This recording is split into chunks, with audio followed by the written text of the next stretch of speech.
В эфире телеканала «Якутия-24». Главные события уходящего дня. В студии работает Алексей Соколов. Здравствуйте. Жестокое убийство сотрудника МУФСИН в Хангаласском районе. Следователи выясняют обстоятельства гибели девушки.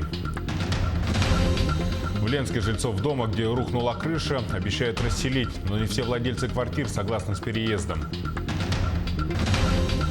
Имена героев войны крупным алмазом. Айсен Николаев предложил увековечить имена воевавших якутян. Анализы на коронавирус теперь делают в Якутске. Экспресс-тесты прошли сертификацию. ЕГЭ для взрослых. Сегодня за парты сели родители воспитанников кадетской школы, чтобы на себе испытать все тяготы экзамена. Магия чисел. Почему 20 февраля 2020 года ЗАГС Якутска принимает молодоженов?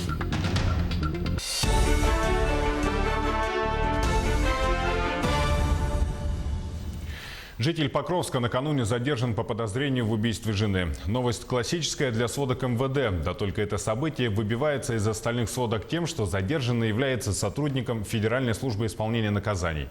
По данным следствия, мужчина нанес потерпевшей не менее 8 ударов ножницами, от чего она скончалась на месте преступления. 25-летний подозреваемый был задержан, им оказался работник исправительной колонии номер 3 в Верхнем Бестяхе. Напомним, что за последний год это не первое тяжкое преступление, совершенное сотрудником МУФСИН. В сентябре сотрудник Табагинской колонии также совершил убийство девушки, а затем покончил с собой на посту. Самолет, совершивший сегодня жесткую посадку на аэродроме в Магадане, принадлежит горнодобывающей компании «Т-Цемент». Об этом сообщили в пресс-службе администрации города. Отмечается, что в результате падения у воздушного судна частично разрушился фюзеляж и плоскости крыльев. Компания-владелец занимается добычей золота и ведет геолого-разведочные работы в Магаданской области и в Якутии. В результате жесткой посадки самолета Ан-2 пострадали 2 человека. Всего на борту находилось 14 человек. К другим событиям. Новые способы выплаты по ипотеке должны предложить россиянам правительство и Банк России. Среди них ожидаются меры и по созданию новых условий для рефинансирования ранее выданных жилищных кредитов. Такое поручение дал российский премьер Михаил Мишустин. По словам главы Центробанка Эльвиры Набиуллиной, мы слышим жалобы о том, что люди обращаются в банк, просят рефинансировать кредит по пониженной ставке, и им отказывают. Свежие идеи по угошению ипотеки должны подготовить к середине марта. Тем временем в Минвостокразвития страны заявили, что Якутия лидирует по числу поданных заявок на дальневосточную ипотеку, а Приморье по числу выданных кредитов.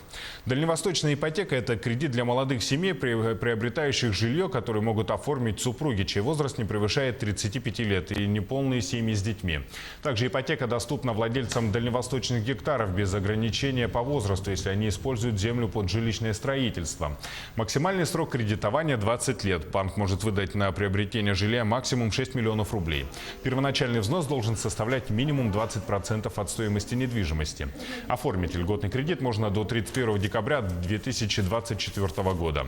С инициативой ввести дальневосточную ипотеку осенью прошлого года на Госсовете выступил глава Якутии Айсен Николаев. Предложение было поддержано Владимиром Путиным. Теме устойчивого развития арктических регионов посвящена 5-я международная конференция «Арктика-2020» в Москве. В ее работе принимают участие представители 9 арктических субъектов, где проживают более 2 миллионов человек. Центральной темой первого дня стали вопросы развития предпринимательского сектора, создания условий для привлечения инвестиций и комфортной городской среды в условиях Крайнего Севера и Заполярья. Подробности у нашего субкора в Москве Максима Кардузо.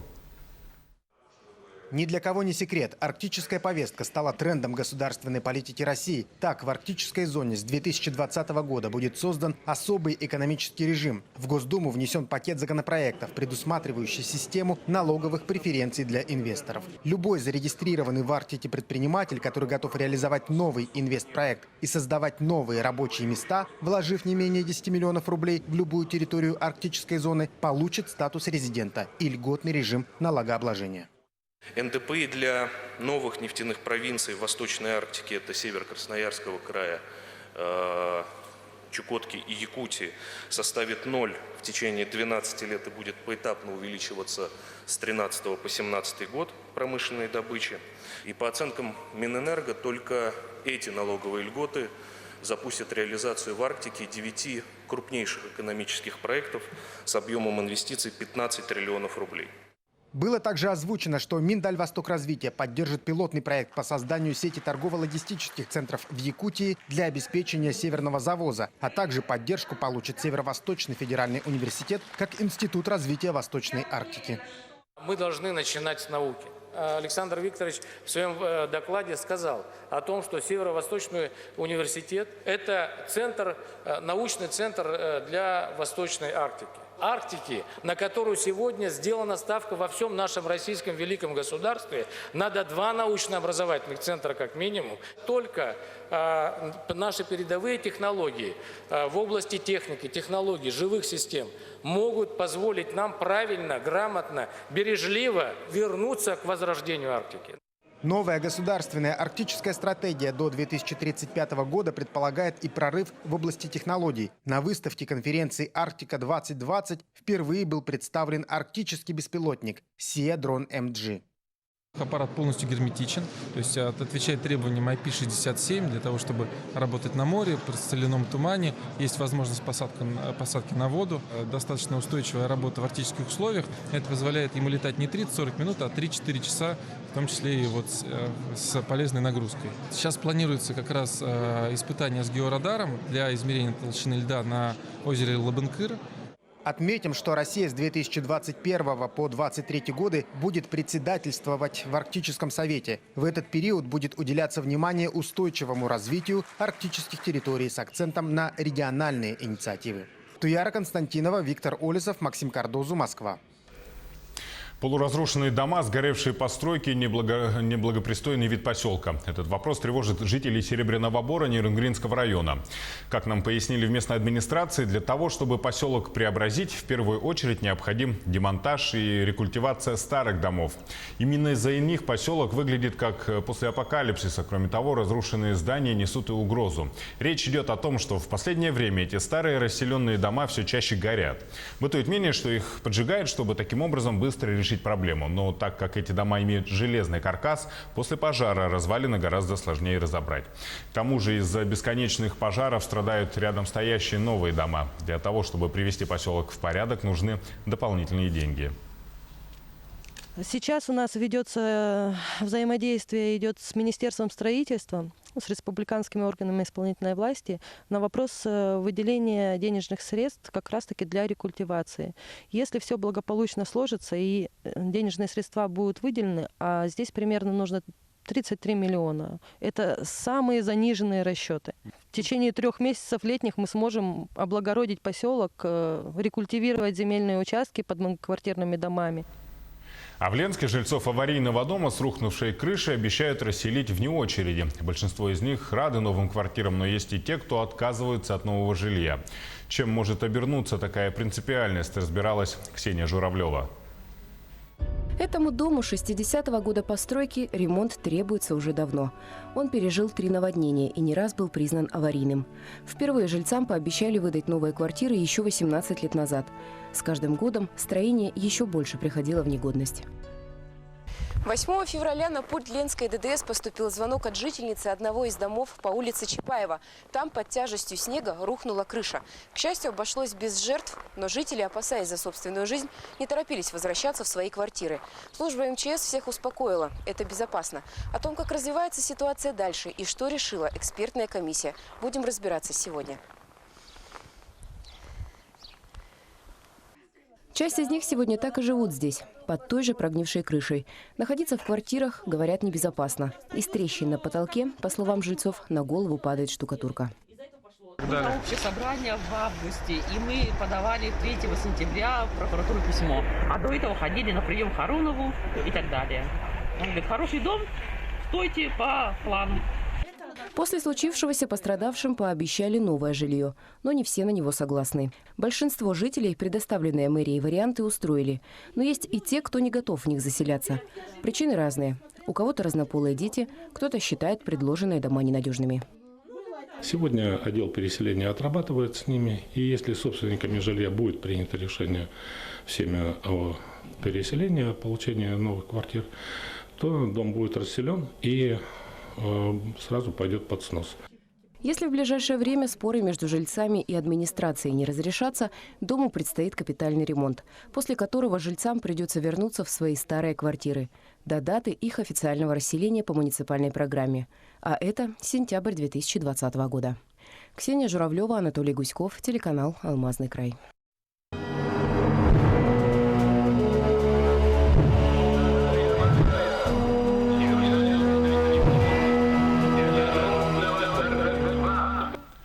Власти Якутии в удаленных селах республики подключают газовое отопление ветеранам Великой Отечественной войны и вдовам участников войны.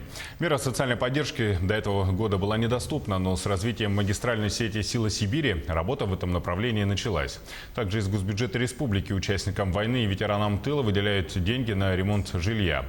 Размер помощи достигает 30 тысяч рублей по Якутии, кроме арктических районов, где сумма может доходить до 50 тысяч рублей. И в продолжении темы 75-летия Великой Победы имена героев Советского Союза, призванных на фронт из Якутии в период Великой Отечественной войны, в этом году присвоят крупным алмазам, добытым компанией «Алроса». Таким образом, до 9 мая будут увековечены имена 21 якутянина. По инициативе главы региона Эсена Николаева, которую поддержал гендиректор «Алроса» Сергей Иванов, до 2022 года компания присвоит имена 100 известных якутян уникальным алмазом массой более 50 карат. Уже увековечены в алмазах имена 4 героев Великой Отечественной войны из Якутии. Это снайпер Охлопков, герои Попов, Степанов и Кондаков. 22 февраля исполняется ровно 20 лет с того момента, когда в Мирном были получены первые результаты химических анализов кимберлитовых минералов. В Центральной аналитической лаборатории впервые заработал уникальный электронно-зондовый микроанализатор «Суперпроб» японского производства. Таких аппаратов в России было всего 2, и стоимость их в ценах 1999 года исчислялась миллионами долларов. Но руководство компании пошло на этот шаг, что дало алмазной геологии новый толчок к развитию алмазопоисковой геологии. Подробности расскажет Роман Муконин. Это особое место в Центральной аналитической лаборатории. Здесь стоит микрозонд «Суперпроб» – аппарат-легенда, позволивший двинуть алмазную геологию вперед к новым открытиям. Сам аппарат нисколько не изменился. Даже его бессменный хранитель Александр Иванов выглядит так же, только чуточку старше. За 20 лет здесь проведены тысячи исследований по определению состава пород. Нужда в аппарате была такая, что в первое время работать приходилось в круглосуточном режиме, чтобы удовлетворить все заявки. До этого все пробы приходилось отправлять в ведущие институты страны. На это уходили месяцы, и о новых месторождениях говорить не приходилось. С этим прибором, благодаря оперативности получения результатов, эффект ощутили сразу. Благодаря изучению гранатов вот на этом приборе мы вышли на новое тело майское, сдали его в запасы. Да. Если бы мы не приобрели такой прибор, то, конечно, у нас было гораздо меньше открытий. Первый микрозонд был рассчитан на 10 лет работы, но его стаж уже отмечает 2 десятка. Сегодня ему на смену пришло новое поколение аппаратов этой же фирмы. На нем трудятся уже молодые ученые. Современный микрозонд от старого отличается более широким спектром работы, простотой и повышенной производительностью. Уникальность этого прибора, в отличие от других приборов нашей лаборатории, заключается в том, что мы можем здесь смотреть вещество в твердом виде, не разрушая его. То есть в других методах нужно где-то дробить, где-то растворять в кислотах. Здесь мы можем просто вставить прибор, подготовив предварительно его, и определить весь спектр элементов, которых нас интересует. Здесь мы можем смотреть порода, из чего она состоит, какие условия были формирования ее, то есть этапы ее формирования. Это достаточно интересно для геологов. На данный момент в работе лаборатории находится важный заказ от Вилюйской экспедиции. Экземпляр породы с потенциально алмазоносного кимберлитового тела в районе Айхала. Именно этот аппарат в кратчайшие сроки позволит ученым установить, интересен ли этот район для промышленного освоения или нет, и дать необходимые рекомендации геологам для опоискования объекта, чтобы он в дальнейшем стал месторождением. Роман Муконин, Алексей Меркулин, телеканал «Алмазный край». А сейчас небольшой блок рекламы, и смотрите далее на телеканале «Якутия-24». Анализы на коронавирус теперь делают в Якутске. Экспресс-тесты прошли сертификацию.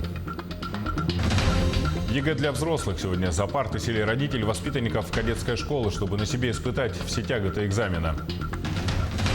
Магия чисел. Почему 20 февраля 2020 года ЗАГС Якутска принимает молодоженов. В эфире Якутия-24 мы продолжаем наш выпуск. Еще у двоих россиян на круизном судне в Японии обнаружен коронавирус. Диагноз поставлен в результате проведенной японскими медиками проверки. В ближайшее время их доставят в больницу, где им будет оказана необходимая помощь. Россияне чувствуют себя нормально, течение болезни без ярко выраженных симптомов. Еще 4 граждан России, у которых не обнаружили заболевания и которые прошли двухнедельный карантин, покинули в четверг лайнер. Тем временем 2 пассажира судна, у которых был обнаружен коронавирус, умерли. Это мужчина и женщина в возрасте 80 лет. В настоящее время не указывается их национальность. В посольстве России сообщили, что среди умерших россиян нет. Между тем, тестировать на коронавирус теперь будут и в Якутии. Разработанные Новосибирским научным центром «Вектор» экспресс-тесты прошли сертификацию, и теперь их активно начали применять в регионе. Так, первыми проверку прошли 54 гражданина Китайской Народной Республики, прибывших в Якутию. Анализы после прохождения термометрии проводились в организованной медлаборатории в здании международного аэропорта. Первые взятые пробы у 19 граждан Китая показали отрицательный результат на коронавирус. Остальных жителей Поднебесной, приехавших в Якутск и имеющих отдельное жилье, будут наблюдать амбулаторно. Никаких вопросов на настоящий момент связанных с содержанием, связанным с оказанием медицинских помощи. Те, кто находится у нас под лечением, под наблюдением, да, не под лечением, не вызывает вопросов. Значит, все решается достаточно в четком соответствии с действующим законодательством и с положением об обсерваторе, который действует на территории всей Российской Федерации, как о своего рода карантинной чистой зоне, куда помещаются, значит, все, значит, граждане, которые прибыли из, значит, зоны эпидемии, каковой сегодня определена Китайская Народная Республика. Теперь к ситуации заболеваемости ОРВИ и гриппа. 25 февраля якутские школьники вернутся за парты. Напомню, карантин в связи с повышенным и подпорогом в школах Якутска, а также в некоторых муниципальных образованиях был объявлен еще 6 февраля. На сегодняшний день по заболеваемости ОРВИ ситуация начала стабилизироваться. По словам специалистов, в этом в первую очередь помогают меры частичного введения карантина в школах. Сейчас мы решением СПК муниципальное образование город Якутск решило, значит, закрепить этот результат. Поэтому до конца этой недели школьники города Якутска разобщены. Ну и я полагаю, что предварительно можно сказать, что эпидпроцесс у нас пошел на убыль. Ситуация будет стабилизироваться заболеваемостью. И со вторника, с новой рабочей недели, школьники города Якутска смогут выйти на учебный процесс в полной мере. В Якутской кадетской школе прошла всероссийская акция ЕГЭ для родителей. В республике она проходит в 4-й год подряд. В этот раз родители сдают экзамен по истории. На тестировании был и наш корреспондент Юрий Осипов. Единый госэкзамен вызывает страх не только у школьников. Гораздо больше его боятся их родители. И это легко объяснимо. Мамы и папы не готовятся к экзамену в течение года и зачастую в глаза не видели экзаменационные варианты. Для того, чтобы унять волнение взрослых, Рособорнадзор проводит всероссийскую акцию «Единый день сдачи ЕГЭ родителями». Акция проходит в республике с 10 февраля. В Якутской кадетской школе-интернат в ней принял участие 21 человек. Мероприятие нужно для того, чтобы родитель сам смог тоже принять активное участие в подготовке к сдаче единого государственного экзамена своего ребенка. То есть подготовить и психологически, и, возможно, как-то морально, да, и, значит, то же самое ознакомливается с заданиями. Участники прошли все процедуры, положенные на ЕГЭ. Контроль при входе в пункт проведения и аудитории, инструктаж, заполнение бланков и выполнение заданий. Задания единого государственного экзамена для родителей аналогичны тем, что будут сдавать их дети весной. Вместе с тем, задания ЕГЭ сокращены почти вдвое. Если на оригинальном бланке ЕГЭ по истории 25 заданий в 2 частях, то здесь их 11. Но и времени родителям отводится намного меньше. На настоящий экзамен выделяется 3 часа 55 минут, а первые участники акции начали выходить уже через 40 после ее начала. Всего экзамен продлился около часа. Далеко не многие родители изъявили желание испытать на себе, что же это такое сдавать единый госэкзамен. Ирина Соловьева подошла на мероприятие первой. К этому экзамену, конечно, если честно, я была не совсем готова, но, в принципе, все вопросы для меня были знакомы. Я не могу сказать, что это очень сложно.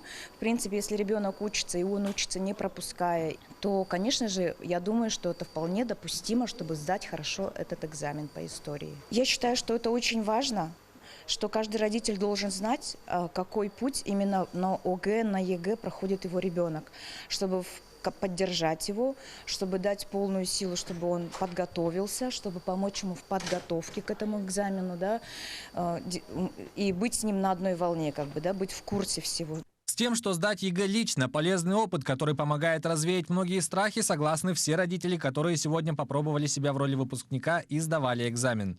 Получить результаты экзамена они смогут через 7 рабочих дней. Мероприятия и акции проходят во всех муниципальных образованиях республики. Участие в ней принимают родители учащихся 9, 10 и 11 классов. Акция будет проходить по всей стране до 2 марта. Юрий Осипов, Григорий Николаев, Якутск. А теперь к акции «Добрый февраль». В Нерюнгри живет мальчик Игорь. Он увлекается компьютерной живописью, и у него много интересных работ, но он особенный. Когда ему исполнилось 6 лет, ему подарили долгожданный принтер с бесперебойной подачей красок. А это значит, что печатной бумагой теперь нужно запасаться впрок. Наши коллеги из Нерюнгри решили познакомиться с мальчиком и его творчеством поближе. Водружившись всевозможными канцелярскими товарами, которые нам любезно предоставил один из городских магазинов для подарка особенному мальчику, наша съемочная группа отправилась в гости к семье Ленник. Игорь создает впечатление обычного спокойного ребенка. Говорить он может, но эти редкие моменты случаются только в узком кругу семьи. Как утверждают специалисты, ребенок с аутизмом безразличен к внешнему миру, чаще предпочитает быть один. Но у Игорёши, как называет его мама, есть прогресс. В последнее время он все чаще и чаще хочет, чтобы его услышали и поняли. Ну, а в принципе подарок тебе понравился? Да ты что? Будешь делиться с Платошей всеми вещами или что-то себе оставишь, например, пластилин любимый? Лепка из пластилина и компьютерная живопись – основные увлечения Игоря. Тихий и спокойный он всегда занят делом. Мама собрала целую коллекцию работ своего сына. Внушительная папка впечатлила и нас. Он распечатывает сам, это вырезает, это наклеенные, все это аппликация. Это аппликации он вот такие делает. А дальше, конечно, он рисует, очень любит рисовать. Это все у нас в большом количестве. Я все сохраняю. У нас история про каждый рисунок буквально. К сожалению, ежегодно по всему миру увеличивается количество людей, которые страдают подобным расстройством. Как показывает статистика, в мире больных стало в 10 раз больше, чем 10 лет назад. При этом ребята с таким диагнозом часто бывают творчески одаренными, как и наш герой. Главное, чтобы они могли иметь возможность общаться с внешним миром, тем более, когда раскрываются таланты. Хотелось бы верить, что в скором времени у Игоря появится возможность открыть целую выставку своих работ. Александра Цыбикова, Вадим Барашков, Нерюнгри. Как много мы знаем о магии чисел. Несмотря на стремительный технический и научный прогресс, а также стремление все рационализировать, в период так называемых красивых дат количество регистрации браков в ЗАГСах резко возрастает. О закономерности магии чисел в сюжете с Саргаланы Неустроевой. 8 августа 2008 года в ЗАГСе города Якутска свои отношения узаконили 179 пар. Это рекордное количество бракосочетаний. В этом же году, 20 февраля, зарегистрировались 28 пар. И это несмотря на расхожее мнение о том, что свадьба, сыгранная в високосный год, будет неудачной. Вообще у нас, конечно, регистрация браков торжественная проводится по пятницам и субботам, но в такие дни администрация управления ЗАГС идет навстречу молодоженам нашего города и тоже регистрируем такие браки. Ну и хочется сказать, что в этот день в красивые вот такие вот, значит, даты заключаются самые счастливые, самые лучшие браки. Это число красивое, типа, да, 20, 02, 20. Ну, еще все двойки в сумме дают 8. Это как бесконечность. И мы рассчитываем, что вот наша любовь тоже будет бесконечной. Тем не менее, людей, которые в магию чисел не верят, тоже немало. Так, некоторые уверяют, что для создания семьи склонность к мистицизму и рациональному подходу неприемлема. И все же некоторые по-прежнему связывают свою жизнь с красивым числом. Вера то, что, допустим, если я что-то загадываю, вот 20.02 или 3.02, ну вот зеркальное отражение, да, то исполняется. Что? Ну, по работе, по фэншую. Вот число 8 – это символ бесконечности, удачи, счастья, любви. Все это есть. И 8 – есть такое число, которое несет свою очень сильную энергетику. И так получается в жизни. Конечно, сегодня как раз это такой день. Чудеса происходят именно сегодня. Кто-то просто предпочитает верить, кто-то даже не задумывается о том, что судьбой человека могут управлять числа. Но есть и такие, кто занимается вычислением мистической закономерности профессионально. В основном практикую нумерологию кармы и судьбы. Это самая базовая и основная функция нумерологии, поэтому я в этой сфере больше работаю. Судьба показывает именно опыт этой жизни, в основном задачи развития человека, а карма – это опыт, таланты, характер, ошибки и положительная карма из прошлой жизни.